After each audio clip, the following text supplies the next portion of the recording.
여러분 안녕하십니까? JTB 뉴스입니다.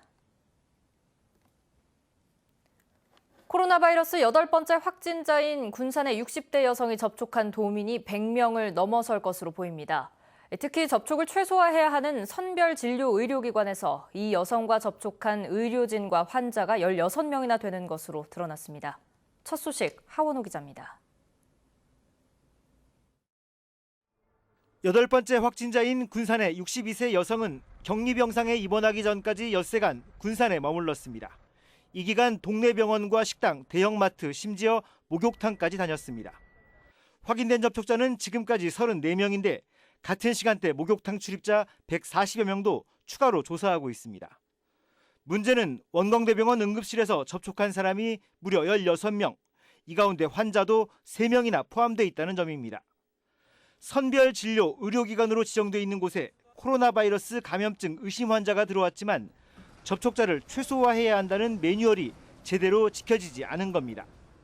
만약에 접촉자라든지 그런 경우로 받아들였으면 완전히 보호장구를 착용해가지고 맞이해야 하는 게 맞는 거지만 그 당시엔 그 상황이 아니었기 때문에 다행히 병원에서 8번 확진자와 접촉한 사람 가운데 15명은 신종 코로나 바이러스 검사에서 모두 음성으로 판명됐습니다. 방역도 강화됐습니다. 중국에서 입국한 지 2주 이내 발열과 기침 등의 증상이 나타나면 폐렴 증상이 없어도 바이러스 진단 검사를 하기로 했습니다. 그동안 밀접 접촉자에게만 적용했던 14일간의 자가격리도 확진자와 접촉한 모든 사람으로 확대 적용하기로 했습니다. 자가격리자에 대해서는 생활비나 유급 휴가 비용을 지원할 계획이지만 격리 지침을 어길 경우 형사 고발하는 등 강력 대응해 나갈 계획입니다. JTB 뉴스 하원호입니다. 코로나 확진 환자가 나오면서 군산의 모든 유치원과 어린이집, 학교가 어제부터 휴업에 들어갔습니다. 거리엔 인적이 뜸해졌고 가게는 발길이 끊겼습니다. 군산 경제가 다시 수렁에 빠지는 건 아닌지 군산 시민들의 걱정이 깊어지고 있습니다. 오정현 기자입니다. 방학을 마친 학교가 적막합니다. 개학 나흘 만에 다시 빈 교실이 됐습니다. 중국 다녀온 애들 5명 있어서요. 그 상황에서 확진자가 나왔다고 한 거예요. 학부모님들은 아주 예민하시고 우리 학교에서도 당연히 걱정이 많죠. 마찬가지로 휴업량이 떨어진 유치원에선 구석구석 소독이 한창입니다. 그 공문상에 돌봄이나 방과후도 일체 입원에는 안 된다고. 안타까운 건 알지만 혹시라도 그 아이들이 발병이 났을 때 그 책임의 소재는 문제가 있다. 확진 환자가 다녀간 목욕탕. 바이러스는 대부분 하루 이내에 저절로 소멸하는 걸로 알려졌지만 시설물 전체를 소독한 이후에도 찾는 사람은 크게 줄었습니다. 안 온 사람은 걱정되니까 안 왔겠지. 그러니까 한 3분의 1 정도밖에 안 된다니까. 사람이 여기 온 사람들이. 거리도 텅 비었습니다. 평소 때라면 쉬는 날과 평일을 가리지 않고 관광객들로 붐비던 거리입니다. 지금은 분주하게 차량만 오갈 뿐 거리를 거니는 사람을 찾아보기 힘듭니다.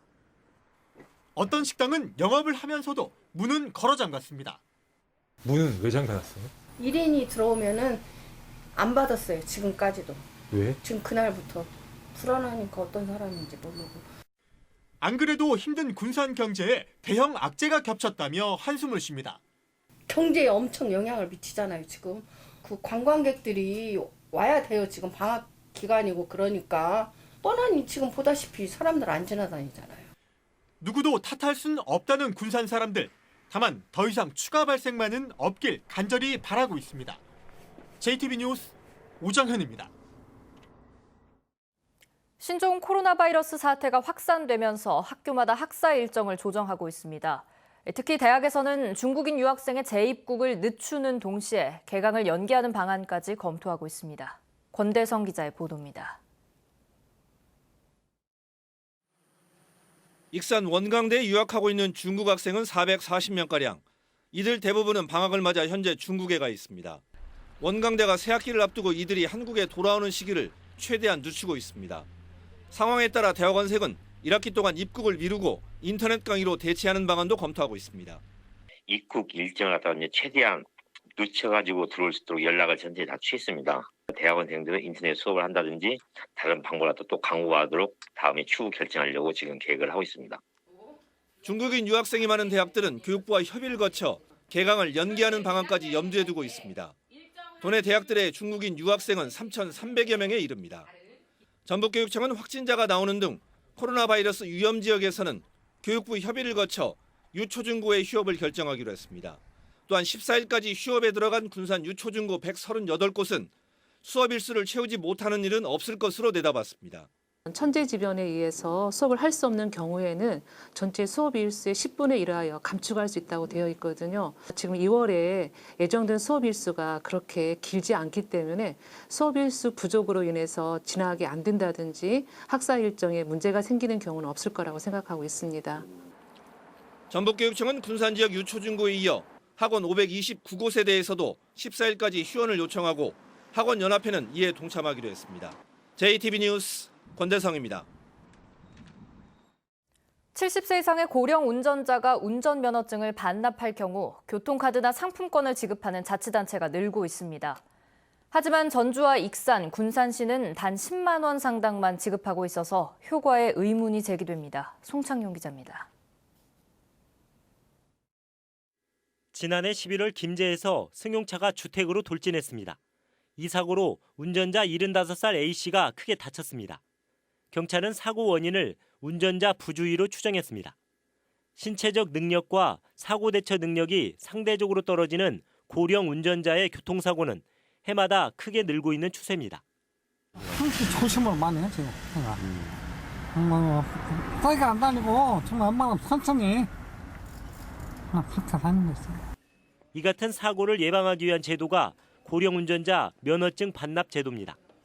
지난해 무주와 정읍, 남원에서 시행했고 올해 들어 나머지 시군이 도입하거나 도입을 준비하고 있습니다. 문제는 면허증을 반납했을 때 지급하는 금액입니다. 전주와 익산, 군산 등 3개 시는 10만 원 상당의 상품권이나 교통카드를 지급하거나 지급할 계획입니다. 20만 원 상당을 지급하는 전북의 나머지 시군은 물론 30만 원 상당을 지급하는 경북 김천이나 고령 등에 비해서도 크게 적습니다. 돈 10만 원 아무것도 아니야. 돈 옛날 같은 거지만 지금 누가 10만 원 갖고 뭐 1년 내에 뭐 쓸 수도 없는 것이고 10만 원 상관없이 계속 해야죠. 갑자기 이제 어디 갈 일이 있다든가 당연히 있어야죠. 차가 있으면 편리하죠. 경남 진주는 면허증을 반납한 고령 운전자가 겪게 될 불편함을 조금이라도 덜기 위해 5년 동안 시내버스를 무료로 이용할 수 있게 하고 있습니다. 제도 도입이 낯내기가 아니라면 실효성을 높이기 위한 고민이 필요합니다. JTB 뉴스 송창용입니다. 완주군이 공공연수기관 집적화를 위해 전북혁신도시 산학연 클러스터 부지를 매입했습니다. 남원시가 오는 5월 모바일 상품권을 출시합니다. 주혜인 기자입니다. 전북혁신도시 지방자치 인재개발원과 인접한 산학연 클러스터 부지입니다. 완주군이 19,000제곱미터가 넘는 이 부지를 매입하기 위해 전북개발공사와 계약을 맺었습니다. 완주군은 이곳에 공공연수원 등 국내 교육훈련기관을 모아 공공연수 클러스터로 육성할 계획입니다.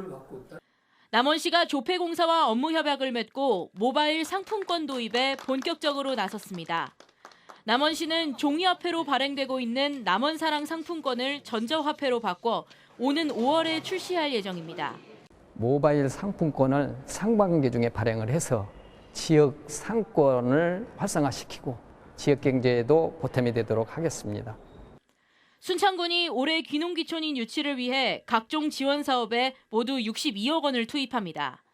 특히 올해는 지역민과 귀농귀촌인 사이의 갈등을 해결하기 위해 갈등 해결 전담반을 운영할 계획입니다. 고창군이 식초문화 아카데미 참가자를 오는 17일까지 모집합니다. 다음 달부터 9개월 동안 열리는 이번 아카데미에서는 발효식초 전문인 양성교육과 체험 프로그램이 운영됩니다. JTB 뉴스 주혜인입니다. 정의당과 새만금 관련 단체들이 국회에서 해수 유통을 위한 정책 협약을 체결함에 따라 총선 과정에서 주요 쟁점이 될 것으로 보입니다. 정의당 심상정 대표는 이 자리에서 새만금 담수화 계획은 사실상 실패했고 수질이 더 나빠지기 전에 해수 유통을 고려해야 한다며 21대 국회에서 특별법을 제정해 새만금 등 하구역 복원에 앞장서겠다고 말했습니다. 정의당은 이번 정책 협약에 따라 새만금 해수 유통을 총선 공약화하는 한편 중앙당의 특위를 구성해 시민사회단체와 연대해 나갈 계획입니다. 김의겸 전 청와대 대변인이 불출마를 선언해 군산 선거 구도가 안개 속에 빠졌습니다. 민주당에서 총선 출마를 준비해온 김 전 대변인은 후보 검증위에서 3차례나 판단을 미뤄온 가운데 SNS를 통해 총선에 출마하지 않겠다고 전격 선언했습니다. 민주당은 군산에 신영대 예비 후보가 있는 만큼 이달 중순까지는 신 후보를 단수로 추천할지 여부를 결정할 것으로 예상됩니다.